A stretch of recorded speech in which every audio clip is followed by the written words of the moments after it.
ఈరోజు గుంటూరు మిర్చి యార్డ్ దగ్గరికి వెళ్ళాం. అబద్ధాలంటే అబద్ధాలు.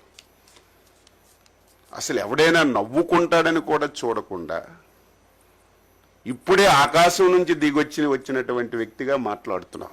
జగన్మోహన్ రెడ్డి, మాకంటే ముందు 5 సంవత్సరాలు ఈ రాష్ట్రానికి నువ్వు ముఖ్యమంత్రి. గుంటూరు మిర్చి యార్డ్ ఇప్పుడే పుట్టలేదు, నువ్వు ముఖ్యమంత్రి ఉన్నప్పుడు పుట్టింది. అంతకుముందు చంద్రబాబు నాయుడు గారు ముఖ్యమంత్రిగా ఉన్నప్పుడు కూడా గుంటూరు మిర్చి యార్డ్ ఉంది. దాని చరిత్రను ఒకసారి తెలుసుకోకుండా ఇష్టానుసారంగా చెప్పిందే చెప్తే, అబద్ధాలు చెప్తే, ఒక పనికి మాలిన పేపరు టీవీ ఉందని స్క్రోలింగ్ లేస్తే ప్రజలు నమ్ముతారనుకుంటే నీ అవివేకం అని చెప్పి నేను ఘంటాపదంగా చెప్పదలిచాను.